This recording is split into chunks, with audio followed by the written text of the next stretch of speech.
নমস্কাৰ আমাৰ মচলপুৰ প্ৰেছ ক্লাবৰ সন্মানীয় সাংবাদিক বন্ধুসকল ইতিমধ্যে আমাৰ লগত GM তথা প্ৰাক্তন EM ডাঙৰীয়া আছে, আমাৰ অন্তলেখা ডাঙৰীয়া আছে। আপোনালোকে সকলোৱে জানে যে আমি বৃহত্তৰ BTC ৰাজ্যৰ স্বাৰ্থৰ হকে এটা ৰাজনৈতিক দল গঠন কৰা হৈছিল, গণসুৰক্ষা পাৰ্টি। আজি গণসুৰক্ষা পাৰ্টি আহি আনুষ্ঠানিকভাৱে প্ৰায় 4 বছৰ হ'ল আৰু সেয়েহে আমি এইবাৰ প্ৰথম কেন্দ্ৰীয় অধিৱেশন অনুষ্ঠিত কৰাৰ কাৰণে সিদ্ধান্ত হৈছে। ইতিমধ্যে আমাৰ মিটিং হৈ গৈছে। অহা 9 মাৰ্চত আমি বাক্সা জিলা সদৰ মচলপুৰত এই সভাৰ আয়োজন কৰা হৈছে।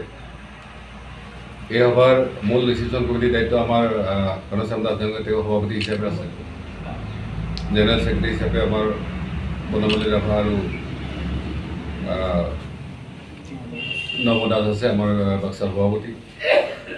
ঠিক তেনে নৱজিৎ বৰ্মন আমাৰ সভাপতি আছে, আমাৰ লগত অনন্ত ডেকা আছে। তেওঁ ইতিমধ্যে আমাৰ বাক্সা ডিষ্ট্ৰিক্টৰ গণসুৰক্ষা পাৰ্টিৰ জেনেৰেল ছেক্ৰেটাৰীৰ দায়িত্ব তেওঁ প্ৰায় সেনেকুৱা হৈছে।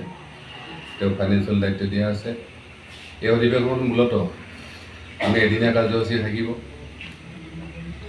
পুৱাৰ ছেশ্যনত 8টা বজাৰ পৰা 11টালৈকে আমাৰ ডেলিগেশ্যন থাকিব আৰু 11টা বজাৰ লগে লগে মুকলি অধিৱেশন আৰম্ভ হ'ব। আৰু ইতিমধ্যে যিহেতু এই পাৰ্টিটো বিভিন্ন জাতীয় দল সংগঠনবিলাকৰ আশীৰ্বাদ অংশগ্ৰহণত এইটো গঠন কৰা হৈছিল, সেয়েহে আমি আমাৰ লগত জড়িত প্ৰতিটো জাতীয় দল সংগঠনক আমি আহ্বান জনাম। আৰু বিশেষভাৱে এইবাৰ আমি পাৰ্টি শক্তিশালীভাৱে সংগঠিত কৰাৰ কাৰণে প্ৰয়াস কৰা হৈছে।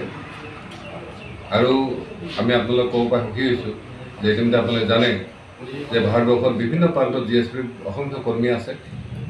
তেওঁলোককো ইতিমধ্যে আমন্ত্ৰণ কৰাৰ ব্যৱস্থা কৰা হৈছে।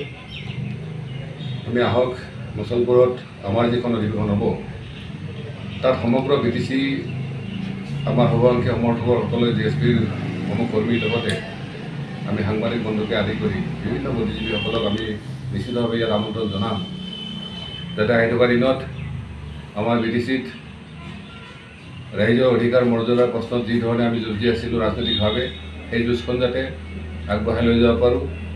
আৰু BTCত আজি যি এই গণসুৰক্ষা পাৰ্টিৰ কাৰণে আমাৰ ৰাইজৰ প্ৰচেষ্টাৰ কাৰণে যি শান্তি প্ৰতিষ্ঠা হৈছে, এই শান্তিক প্ৰগতিমুখী কৰি আৰু আগলৈ যাম, এই আশা কৰি আচলতে আজি আপোনালোকক ইয়াত আহ্বান কৰা হৈছে।